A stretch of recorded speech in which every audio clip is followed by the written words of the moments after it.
Introduction. The famous French Enlightenment philosopher Jean-Jacques Rousseau famously said, "Man was born free, but everywhere he is in chains." Of course, Rousseau was talking about politics and religious systems when he said this. However, his observation is spot on regarding how most people choose to live their lives. We are born free, but we choose to walk around in chains. It doesn't matter that the chains are invisible, their effects are still noticeable. Let that sink in. People are born free because they have tremendous power over their reality. But when you look at the way most people live their lives, it's as if they are slaves. They have all these imaginary lines that they have drawn for themselves. Things like who they can and cannot be, what they are and what they're not, where they can go and what's off limits. Believe it or not, all of us actively shape our reality.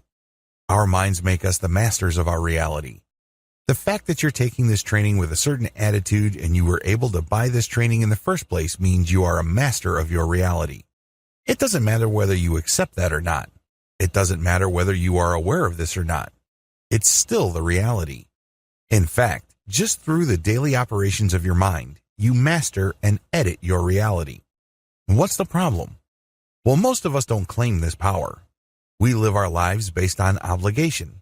That's right. We try to be the kind of people our parents expect us to be. We try to live our lives based on other people's expectations. We also get used to certain customs. Maybe it's part of our culture. Perhaps it's part of our little group. Whatever the case may be, unless we choose to open our eyes, we do things the same way as the people we hang out with. Birds of a feather flock together indeed. We also turn our backs on our tremendous mental power to shape our reality by sticking close to tradition. Just because something has been done the same way hundreds of years doesn't necessarily mean that you should do the same. Just because there is such a thing as conventional wisdom doesn't mean that it's the only type of wisdom applicable to you. Finally, you're walking around wearing your invisible chains because of bad mental and physical habits. It seems like no matter how hard you try to change things or turn things around, your habits keep pulling you back. It's as if you only need to see or feel certain things, and you start acting in an almost automatic way. It is very discouraging. It makes you feel weak, small, and insignificant. Mentalism teaches you to refocus your energy so that instead of these mental processes working against you, you train your mind to make it work for you. You only need to look at very successful people to see how this works. You only need to talk to very happy people and realize that they're operating from a totally different place. You can achieve the same. This training steps you through the process of how mentalism can help you live a more fulfilling life. Peel back the curtains and you'll see the reality of your life. I don't want to mix metaphors here, but just like people can easily live their lives wearing invisible shackles, we can also live our lives completely surrounded by invisible curtains. When you put curtains in your house, you do it to block out light. It's your way of regulating natural lighting that comes through your windows. Did you know that you're doing the same thing with reality? However, instead of windows, you have your mind. And there are certain beliefs and practices that we have that block out reality. At the very least, it prevents us from seeing things as they really are. Most people are mentally lazy. There, I said it. We really are. First of all, the older you get, the more you assume things. Now, I can't blame you for thinking this way because when you were growing up, you had to experience things firsthand and then make predictions based on those experiences or based on what people tell you about those experiences. You have to go through that process so you can learn enough to see certain patterns. As you get older, you can safely rely on the wealth of experience you've had and more or less make certain assumptions. At this point, you would think that it is fairly safe for you to assume that once you see certain patterns, then you pretty much can see the rest of what will happen. This makes a lot of sense in most situations. You don't want to sit around and wait for things to fully develop when you know full well there's a high chance that things will turn out the way they've always turned out. However, this can only go so far. Also, when you get older, you tend to use this power of assumption in situations where they don't count, or at least they shouldn't be applied to. You can use this with people you meet, and this can lead to very unfair and even downright cruel dismissal of people. I remember one time I was at a business meeting, and one of the guys who was supposed to make a presentation showed up in shorts and flip-flops. The back of my mind, I automatically assumed that this person was a slacker. No way is this guy serious. He made his presentation and he left. I only learned a week later that person was actually a multi-billionaire. So much for my assumptions, right? It turned out that we needed him more than he needed us. He obviously did not need our money. I assumed that since he had that attire, or lack thereof, that he wasn't professional or that he was some sort of loser. Do you see how this works? As you get older, you need less and less input for you to jump to conclusions, and this can be very dangerous. You might actually be locking yourself out from a tremendous amount of truths and opportunities out there. Another form of mental laziness involves your expectations. In a way, this works in a similar way to assumptions. When we find ourselves in certain situations, we think we are right to expect certain results. We feel that somehow, some way, we're entitled to certain things. This is a problem because the more entitled you feel to certain results, the less likely you are to work for them. You're less likely to be open-minded. You're not looking for a challenge. You become less flexible. It can lead to a serious mess. Unfortunately, the only person we have to blame is ourselves. It's too easy to become a prisoner of one's expectations. Finally, we can develop such a crippling sense of entitlement that we do not take initiative. We feel that the world has to come to us. We feel that people have to impress us, or they have to take the first step or make the effort. I'm sorry to be the one to break this to you, but if you're trying to make it in this world, you're going to have to take the initiative. You're going to have to bring value to other people's lives. It's not like they owe you fame, riches, and power. You have to prove yourself. You have to establish a track record. You have to develop a brand. All of these take initiative. All the things I've described above can act like mental curtains. In fact, the longer you refuse to cast aside those curtains, the easier it would be for you to feel stuck. Please understand that you're feeling mentally stuck not because somebody has a gun pointed at your head and demands that you be miserable and powerless. Instead, you have allowed this mental laziness and all these negative mental habits to get the better of you, so you basically end up focusing on the tried and proven, the known quantities or the safe spaces in your life. Everything else is off limits. You just can't be bothered with them. You'd rather focus on what you think you know. This is mental laziness. These act as curtains that block out the healthy challenges you need to master reality. To peel back the curtains of your life, you need to do one thing: take inventory of your life. Have you ever worked for a retail store? When I worked for a pharmacy right after high school, I was hired as temporary staff to take inventory. I didn't know that the typical drugstore had so much stuff. I saw this firsthand because I had to count everything. That's what an inventory is. You have a clipboard in one hand and you have a pen in the other, and you are looking through different categories and subcategories of products, physically counting these products, sorting them. Sometimes we have to take out a box and store stuff away. In many cases, we have to go back to the storage room, take stuff out of boxes, count them as well as count and mark the boxes. That's a lot of counting. That's a lot of tracking and a lot of monitoring. That's how an inventory works. You have to do the same with your life. You have to take inventory of your life. Believe it or not, this is more difficult because instead of counting stuff like medication bottles, product packages, or envelopes and boxes, you're going to have to take inventory of the things that you assume to be true, what you expect from certain situations in your life. You have to become aware of the situations where you adopt certain mindsets, and you have to pay attention to your lack of initiative. That's a lot of stuff. This requires heavy mental lifting. It also requires a tremendous amount of honesty. Let's face it, do you feel good when somebody says that you're lazy?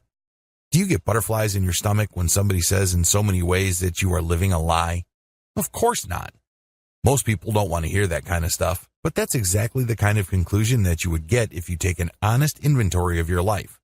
It would turn out, and I can guarantee this, that a lot of the things that you assume to be a certain way in your life are actually quite different.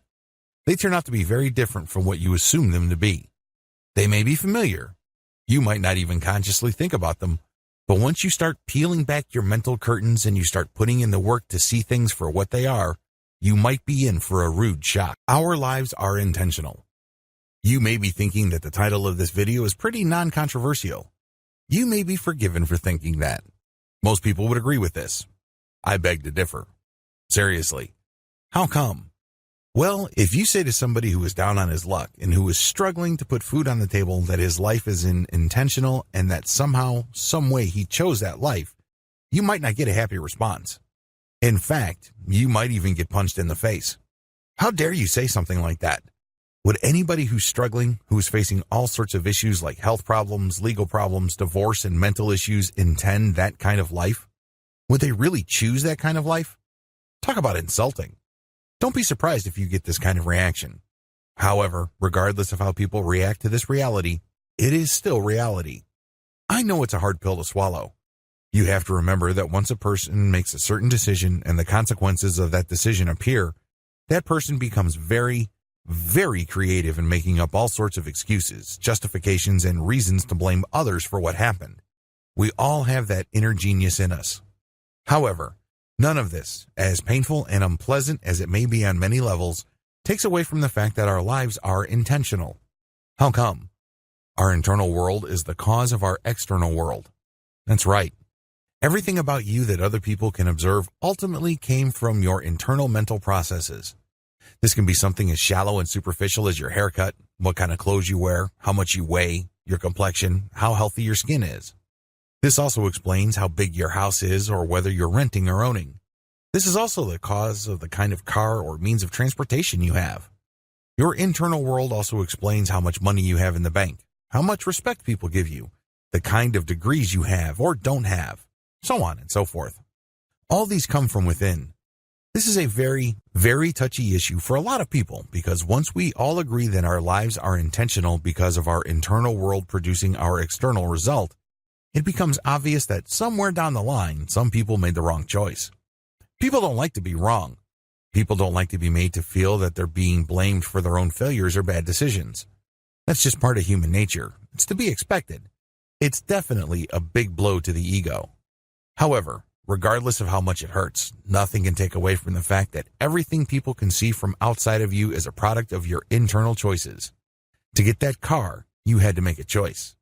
To get that job, which produces a certain income which affords you a certain lifestyle, you had to make a choice or a series of choices. To get that degree or to drop out of high school, you had to make certain choices. All these are internal, and guess what? They can be traced to your values. These values are not set by heaven for you. They're not inherited from somebody else. They're not something that just dropped into your lap. They're choices. Just as some people can choose certain values which lead to a certain lifestyle and certain life results, others can choose other values which produce different results. Again, this is not welcome news to a lot of people. People do not like to be confronted face to face with this reality. Everything in our lives are choices. Don't get me wrong. Sometimes your responses to whatever the world brings your way are repeated so frequently that they seem almost automatic. Don't assume that just because you can predictably respond a certain way when you detect certain things that this is somehow automatic behavior. Don't fool yourself into thinking that you have absolutely no choice when you take certain actions. No. All these habits actually spring from choices. It takes a while to develop a new habit. In fact, according to some estimates, picking up a new habit or breaking one can take anywhere from 21 days to 60 days. You have to repeat the same pattern before you develop or break a habit. What are you doing prior to that point? That's right, you're choosing to take those actions. These are choices.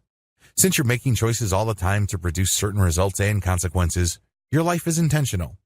You may not accept it. It may be uncomfortable.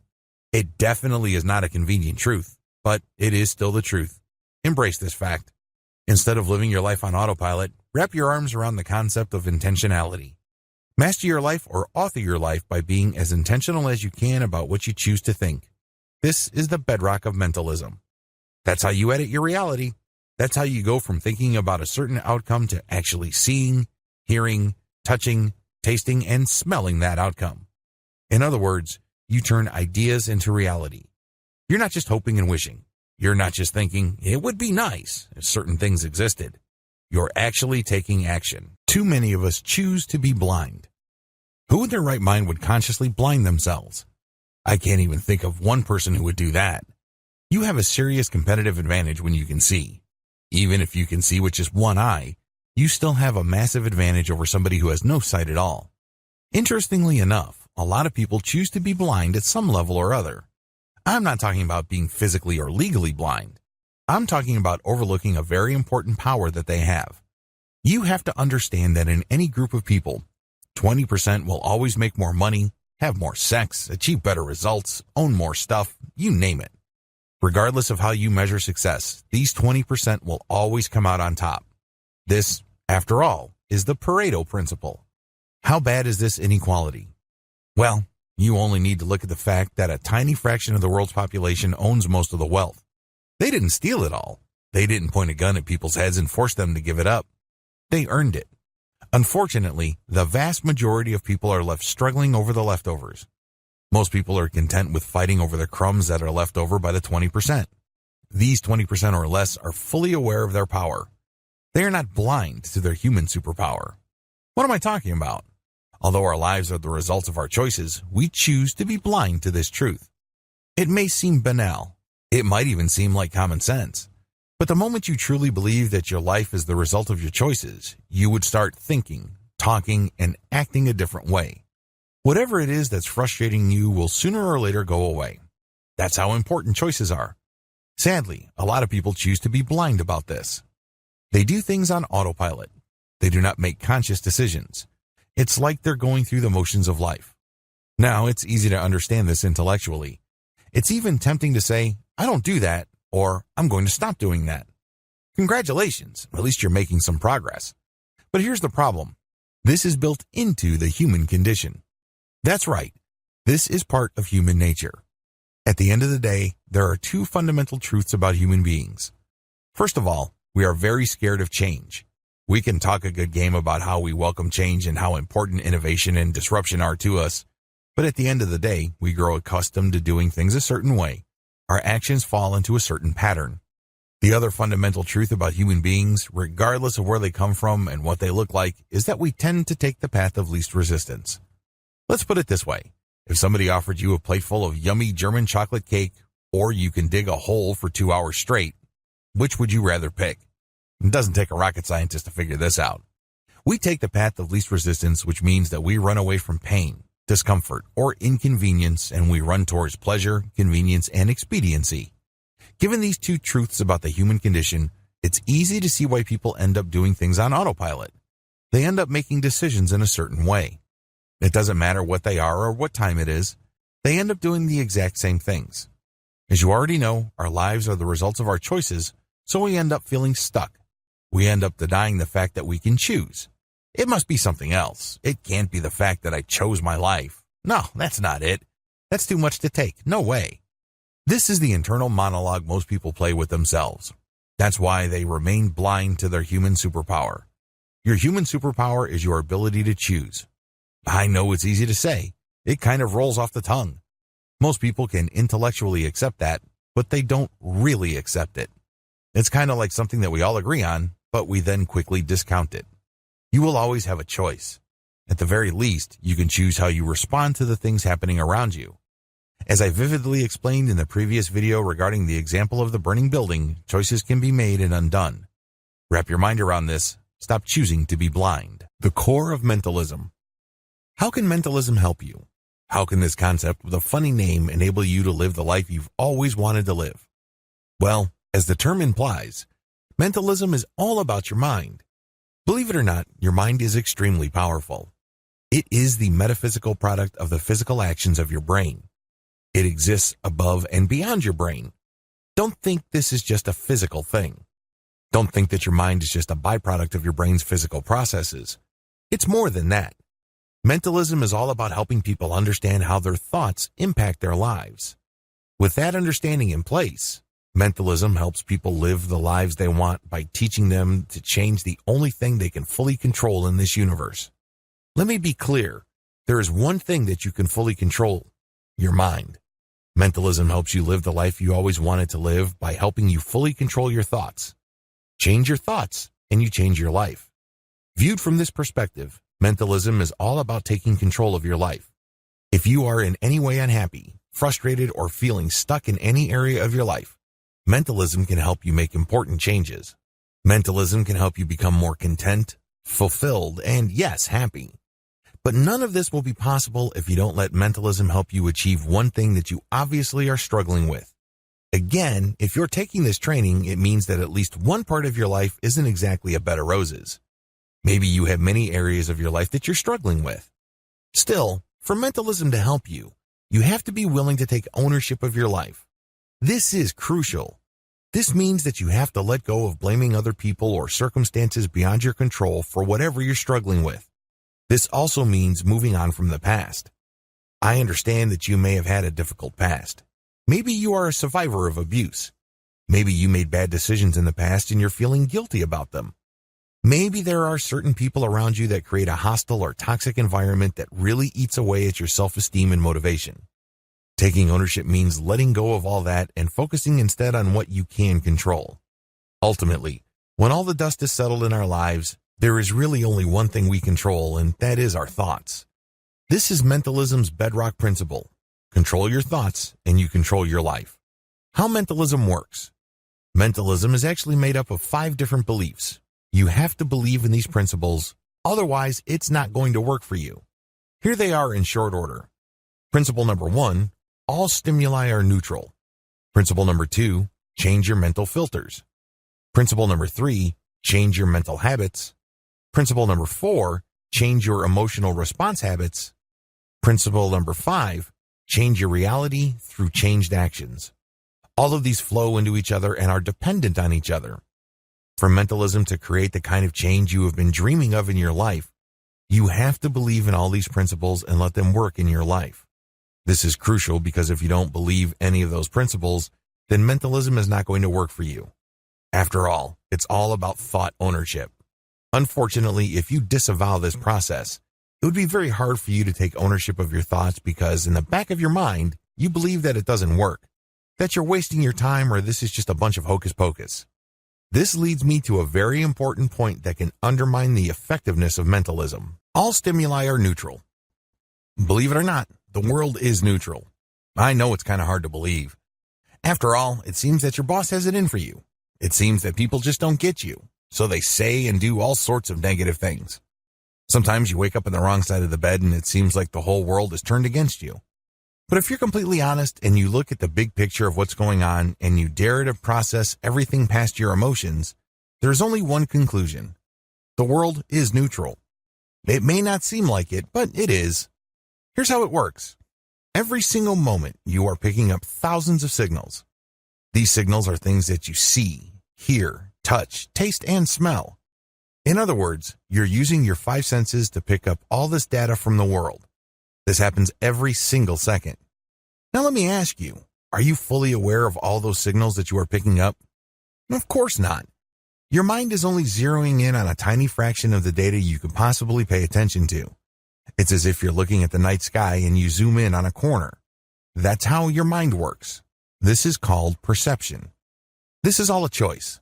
It may seem habitual because it may very well have turned into a habit, but it started off as a choice. Different people with different mindsets, attitudes, and belief systems choose to pick up on different things depending on their experiences and their background.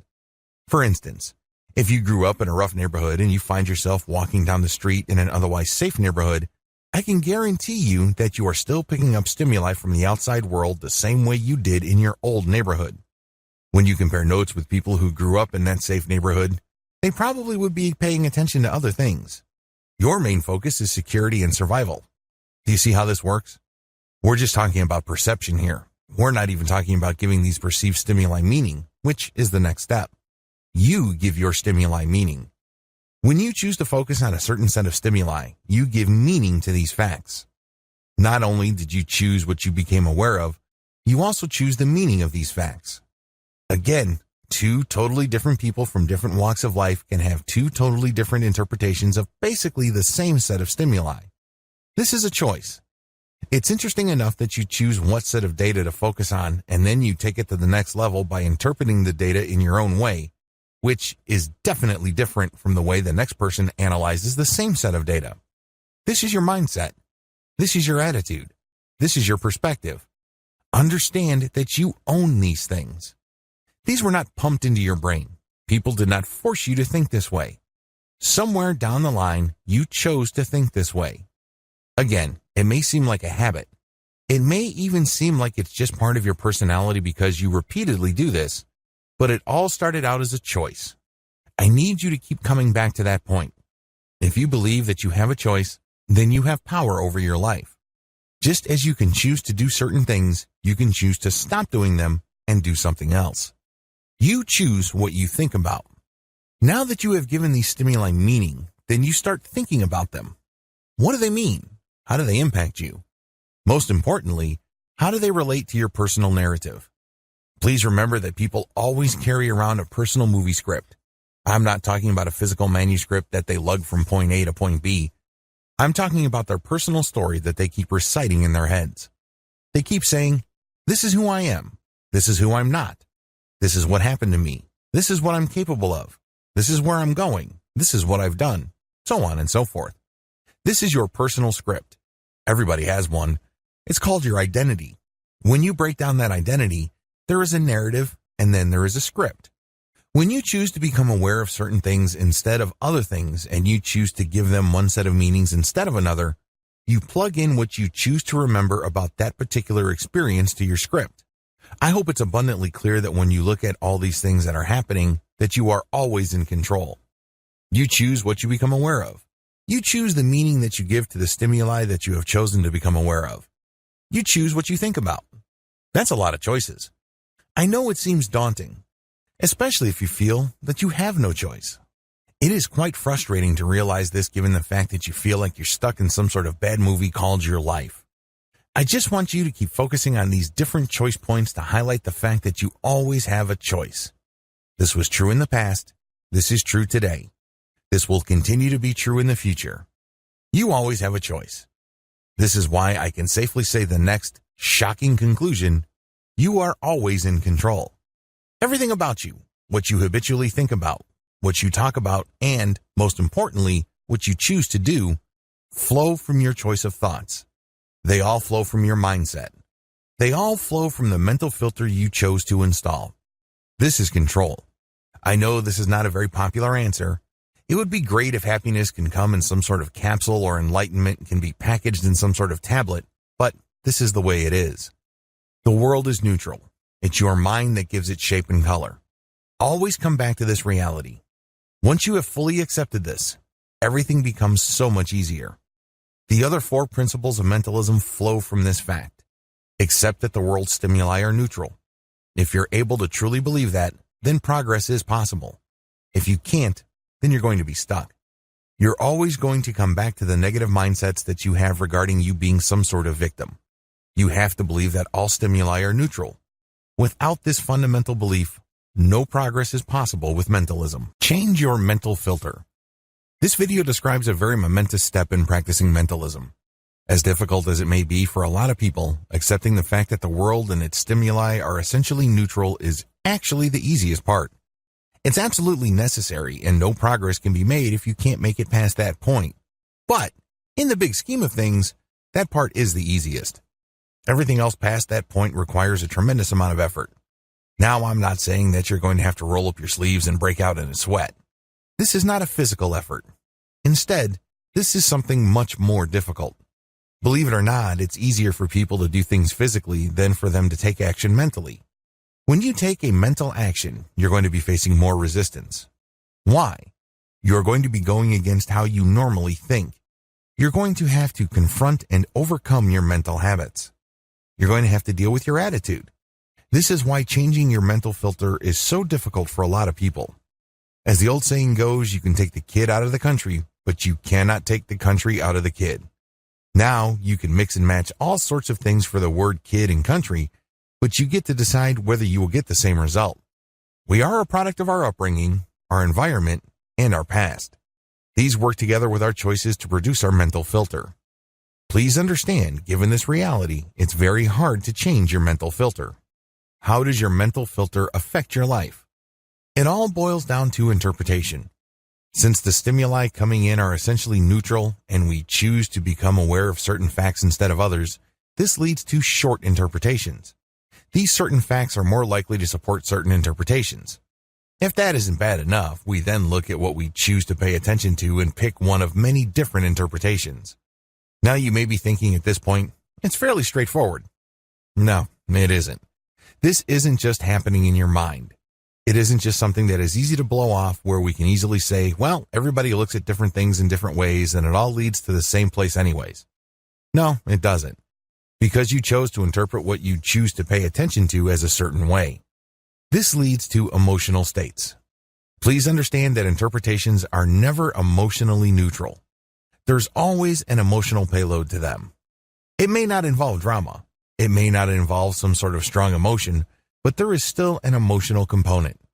Believe it or not caring or apathy is an emotional state. Now that your interpretation has triggered this emotional state, what happens next while your emotional state, like it or not, and regardless of whether you are aware of it, impacts how you talk and act.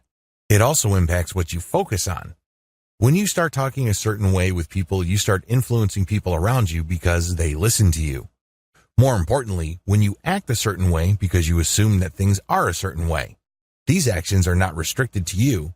This is the point where your thoughts change your reality. Let's get one thing clear. The world doesn't care about your feelings. It really doesn't. It couldn't care less about your motivations, intentions, ideas, theories, and whatnot. If you just keep them in your head, even if you express them very emotionally, chances are the world still wouldn't care. Now, there's a good chance that you would have a strong impact if you actually published this information, and it caught a lot of people's attention. Still, by and large, your intentions and emotions really don't impact the world. However, the world cannot help but sit up and pay attention. When you let your emotional state change how you behave, at that point, you start changing your reality. At that point, your actions start impacting the people and the things around you. You start changing your world, and the world can't help but react. This is how we edit our reality. And it all begins with our thoughts and mental filters. By just making key changes at each step of the process, you end up changing the actions you take. When you change your habitual actions, you change your life. This is how mentalism works. It's all about taking full ownership of your mental filter. Choosing an empowering filter. When you read certain situations in your life, whether they're happening now or whether it happened in the past, always understand that you can choose your filter. Always understand that there is at least one filter that is empowering. At the very least, it won't make you feel small, weak, powerless, and passive. Find that filter. Read a situation in a way where you remain in control. You will always say to yourself, if I feel negative, it is because I've chosen to feel negative. If I feel small and weak and powerless, it's because I've chosen to feel that way. And the more you keep coming back to that affirmative statement of a quote, it's because I have chosen that quote. You are doing it right.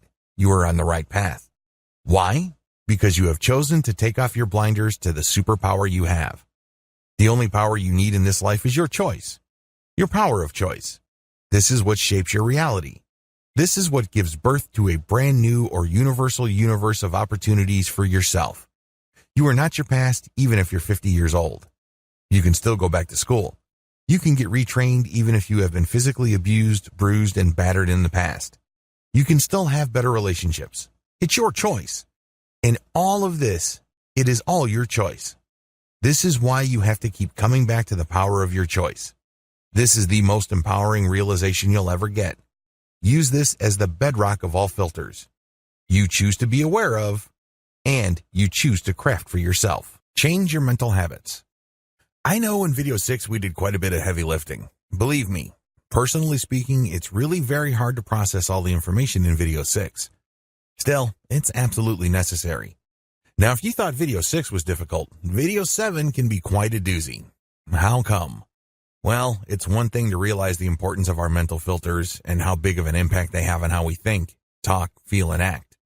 Taking control over the whole process, it can be very, very challenging. This is due to the fact that as we get older, we feel that there is really only one way we can behave. There's only one way we can respond to the world. Of course, as I've mentioned previously, this is an illusion. You always have a choice. In fact, if you draw the process out, starting with your thoughts or starting with your perceptions all the way to your actions, there are many specific and distinct points where you can step in and take control of the situation. Your choices in these distinct parts can drastically change the outcome of your situation. That's right. Regardless of how seemingly hopeless, bleak, and negative these previous parts may be, you can still end up with a happy ending. The problem is it's easier to accept this intellectually than to process this on an emotional level. They always say even the very best ideas that make intellectual sense to you are not going to help you in your practical everyday life unless they sink to the level of your heart. Although people hate to admit it, when we're all emotional creatures. I know this is especially true in the United States where logic and rationality are supposed to be top values. But the truth is, according to a recent study, most people make decisions impulsively. That's right. They let their emotions get the better of them when it comes to their choices, whether it's purchasing a product, picking a girlfriend, picking a school, picking a course, going on a job interview. You name it, we often do things impulsively. Now, what's interesting about the study is that when people were asked to explain their choices, people gave all the participants time to study the subjects. They gave all sorts of seemingly logical and rational reasons why they came to the conclusions they did. In other words, they first made the decision on impulse. And when they found the reason, they bring this up because this highlights the power of automatic thinking. You think those people who made those impulsive decisions were clearly mapping out their logic theory and the different probabilities of certain outcomes taking place based on their decision? Of course not. That's not how most people decide. Instead, they let their feelings get the better of them, and this leads to habitual responses. In other words, they made decisions based on their mental habits. If you want to practice mentalism and let it truly take your life to the next level, you have to change your mental habits. In fact, it's actually quite simple. Change your habits and you change your life. It doesn't get any more basic than that. Now keep in mind that this works both ways. You can change your life for the worse or for the better. Still, the basic mechanism remains the same. It's all about changing your mental habits. How do your mental habits work? Well, as I mentioned in a previous video, we perceive our reality and the world's stimuli as neutral, but our mental filters focus on only one set of data, and we interpret this data a certain way.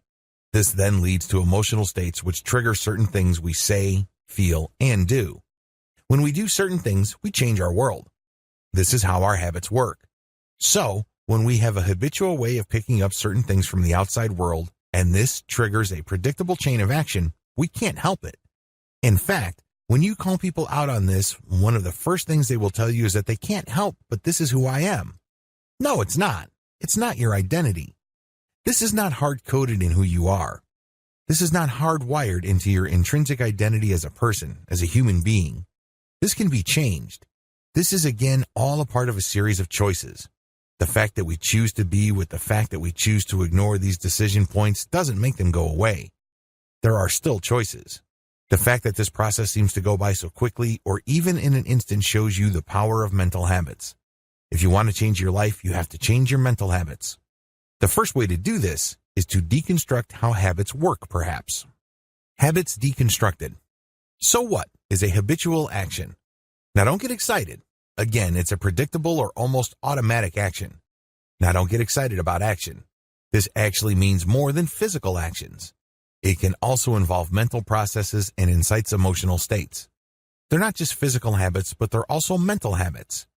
Now with that said, the habit process is broken down into three parts. There's the trigger, the habitual action, and the reward. For example, people who smoke. People who have a smoking habit are actually triggered to whip out a cancer stick, and when they smoke, they're actually seeking a reward. For example, a lot of smokers habitually light up after a heavy meal. The fact that they just had a meal acts as a trigger. And when they take the action of smoking cigarettes, the rush created by the nicotine in their bloodstream due to a blood vessel constriction leads to a mental rush. Smokers interpret this mental rush as something positive. It is their reward. This physical reality brought about by hypertension is what they're shooting for. See how this works in it, and it plays out very quickly. The moment you had a big meal and you were a smoker, you get this insane urge to light up. How come? Well, you detected the trigger at the back of your mind. You're thinking of that nice rush that you get after you smoke. It's a great after-meal experience. So you light up and you get the reward. And the more you repeat this, the more the reward is associated with the trigger. In fact, it becomes so associated that you don't even think about it. You just need to be aware of that trigger. The same applies to our thoughts. Our mental habits require thoughts or mental pictures, and when we take habitual action on these thoughts, which often takes the form of mental interpretation or emotional responses, we get a reward. The reward is always the same reward.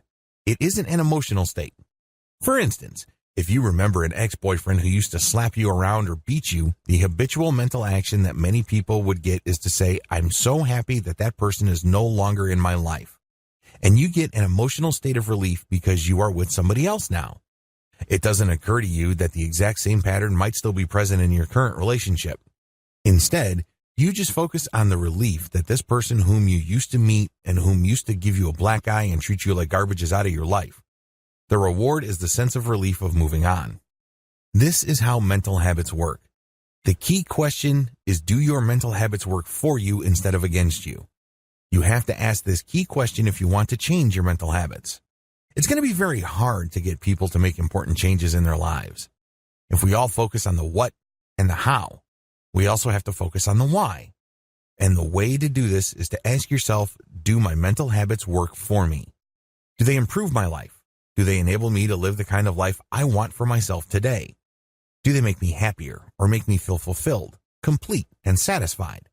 If not, then we have to make our habits work for us.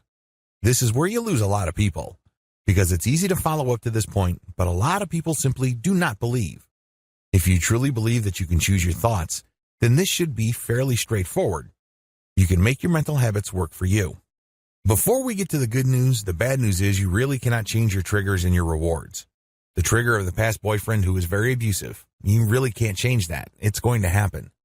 Those mental images will flash because that person was in your life at some point in the past. Unless, of course, you get hit on the head and you develop amnesia. Those memories are not going to go away. This is a reality you cannot escape. That person was in your life. Get over it. Accept that. So that trigger is not going to go away. The same applies to you. What's required here is a sense of relief that you are with somebody new or you have moved on. Own the fact that the triggers and the rewards are going to be the same. Now what's missing? Well, your mental habitual action. The point here is to come up with a different reaction to the mental trigger while claiming the same reward. Believe it or not, there are other ways you can get a nice buzz instead of smoking a cigarette. For example, if your trigger is you wake up in the morning and your normal instinct may be to light up. Well, what if you swap lighting up with going for a walk, or better yet, a nice jog around the block? You still get the same result, which is a nice buzz, but this time the buzz that you get is caused by endorphins instead of nicotine. However, since you've changed your physical habit of running instead of smoking, you get other side benefits. You lose weight, you look better. You pump more oxygen into your brain so your willpower is improved and your mental focus is enhanced. The whole 9 yards, and all it took is to change your habitual action that triggers the same, and so is the reward. Understand how this works because you have to do the same when it comes to your mental habits. Change your emotional response habits. This is probably the hardest part of mentalism. You have to understand that whenever human emotions get thrown into the mix, all bets are off. Seriously. As I have mentioned in a previous video, people make up all sorts of rational-sounding justifications for the decisions they originally made out of impulse. Imagine that. People make a decision due to some sort of emotional trigger, but when asked about it, they come up with something reasonable sounding. Well, that's how a lot of people deal with emotions. Most people don't want to admit it, but we all have a trigger. And once we get emotionally triggered, we end up responding in a very predictable way. It's not unusual for people to think that this is just part of who they are. It's too easy to just chalk it all up to our personalities. But it's not really all that complicated. What could go wrong? Well, if you let your emotions get the better of you, it's easy to fly off the handle, say things that you will eventually regret, or, worse yet, do something that will harm your relationships, harm yourself, or land you in legal hot water. You can open a can of worms when you choose to let your emotions get the better of you as far as your actions go. Pick better emotional responses. As I've mentioned earlier in this training, you can change how you respond to triggers. This is crucial to mentalism. You don't have to fly off the handle. You don't have to break down and cry. You don't have to think it's the end of the world. You don't have to feel small, weak, and powerless. There are other emotional responses out there. Given the context, they might be way better. The best way to do this is to be intentional about it. Ask yourself, what state of mind am I looking for when it comes to my emotional responses? In other words, focus on the outcome instead of getting all caught up in the process. Here are just some common positive emotional responses to triggers. A sense of being in control.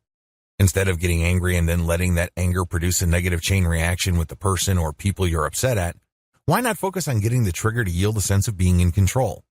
This is a very empowering feeling. Believe me, there's nothing more positive than finding yourself in the middle of a crowd where everybody seems to have lost their head, and you're the only person level-headed enough to see the big picture.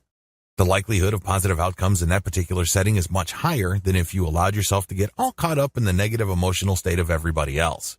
Also, when you get the sense that you are in control, you are able to see the big picture and identify options that a lot of people too often overlook or dismiss. A sense of possibility. Another way you can emotionally respond to triggers is with a sense of possibility. Instead of automatically feeling that things are hopeless, that there's not much you can do, that you've seen this before and it all leads to heartbreak, failure, and depression, try a sense of possibility. In other words, instead of seeing the door close, look really hard and see what kind of doors and windows the situation opens. This is not always obvious, but when you focus on achieving the emotional response of getting a sense of possibility, you eventually train yourself to see opportunities that most people are blind to. They are all caught up in the moment. A lot of them let their emotions get the best of them. But here you are, seeing possibilities, and this can lead you to better outcomes. Why? You're exactly the kind of person people would want to talk to. Where everybody sees a win-lose or even a lose-lose situation, you might be the person who might be able to craft together a win-win situation. All of a sudden, you become very popular. A sense of adventure. A lot of people think that whenever they are faced with challenges, that it's a grim time of trial. They get very somber, very serious. Some get very sad. Well, if your trigger normally provoked depression or a very sobering sense of seriousness, why not swap it out with a sense of adventure? The problem with seeing challenges as a call to focused, quiet, heavy concentration is that it sucks all of the fun out of overcoming the challenge. You have to understand that challenges are simply puzzles. That's what they are. And the reason why a lot of people love playing puzzle games, trivia games, or strategy games is that there is a sense of adventure out there. There's a lot that's unknown. There are certain things that you do know, and you're basically left to connect the dots and make sense of what would otherwise be a chaotic and confusing situation. A lot of people automatically run away from this. A lot of people shrink from this. But it's a very empowering feeling when your sense of adventure gets triggered. Instead of automatically shrinking back, you're the first one to roll up your sleeves and try something new. Associate these mental and emotional states with your trigger. It's not going to be easy at first, but the more you do it, the more you can turn your situation around. Instead of certain triggers bringing out the very worst in you, allow those triggers to put you in a state of flow. Change your reality through changed actions. As I've mentioned previously, the world doesn't care about your feelings. All it cares about are the actions you take. If you think about this, it makes all the sense in the world because most people are not mind readers. Also, the road to hell is paved with good intentions. It doesn't really matter what's motivating you or how good your intentions are. People are looking for the end result. What did you actually do? This is the point when the chain of mentalism bears fruit. Previously, a lot of the action was happening in between your ears and in your heart. Now, these are very important, but let's get real here. All of life's rewards really boils down to what you do. Can you do the job or not? Do you know your stuff or not? Can you produce results or not? That's the bottom line. And there's very little lying here because it's a black and white situation. If you think about it, it's on or off. It's yes or no. It's very binary. And unfortunately, people are too content to just coast through life thinking that since they failed in the past or were unhappy or unfulfilled in the past, that pattern will continue. They have basically just given up on themselves because they think that regardless of how hard they try, regardless of the kind of changes they want to make, nothing seems to change as far as their actions are concerned. The secrets to actions. Believe it or not, your actions are habitual. You tend to make certain decisions because of how you habitually interpret your stimuli and your emotional states. These flow from habits. They all involve triggers, habitual mental action, and rewards. While it may seem automatic at this point, they were still chosen. The fact that they became a habit now is because you kept choosing them in the past. You chose them initially, and you kept repeating them. Now, they seem automatic. In fact, they might seem that they are just a part of who you are or are hardwired into your personality. You might even think that they are unchanging or that they're just so integral to who you are as a person. But these are just excuses you give yourself because, believe it or not, you're more changeable than you give yourself credit for. You can change if you really want to. And while I understand that, in the action part of the mentalist sequence it is very difficult to change directions, it can still be done. Ideally, you should change the mindset part because that's where you have the most control. That's the part that has less moving parts. When you try to change your habits at the action level, it's like trying to stop a freight train after it has picked up speed. Not exactly impossible, but not easy either. Again, I want you to wrap your mind around the empowering truth that your actions, no matter how seemingly hardwired and automatic they may be, are habitual because you chose them early on. Focus on your ability to choose. Change your habitual actions and you change your life. Let's put it this way. If you're struggling with money, it's because you have certain financial habits. You spend more than you earn. Do you put everything on your credit card? Do you buy all sorts of trinkets that you don't really need? You only have one person to blame, and that's yourself. Now, instead of wallowing in self-pity or, worse yet, painting yourself out to be some sort of victim, change your habitual actions. Instead of automatically whipping out the plastic, you might want to eat out less. You might want to swap out expensive activities for activities that are free. Instead of going to the movies, you might want to go jogging or go to the park. I know this sounds pretty mundane. It may even seem basic or common sense, but these are real. These may seem small, but these add up to changes in your habits and attitude that changes your behavior for the better. You have to create a disconnect between the emotional states you get and the physical habits you take. Either you change your desired emotional state, which leads to better actions, or you change your physical actions despite your emotional state. Whatever the case may be, something's gotta give. You don't have to do the exact same stuff as before when you get triggered. You can choose to do something else. The secret to success. Do you think highly successful people don't get angry? Do you think they don't get tempted sexually? Of course they do. They're human beings like you and me. But what makes them successful is they act from integrity. Integrity really means focusing on your values and your character and acting accordingly. Sure, it's very easy to just take this shortcut each and every time. It's easy to just duck out of every duty, responsibility, and obligation you have. After all, as I've mentioned several times in this training, taking the path of least resistance is a key part of the human condition. But successful people are successful precisely because they chose to act out from integrity. In other words, they selected the type of person they want to be in terms of values and character, and they let their physical options flow from that. This means that they're no longer slaves to their circumstances.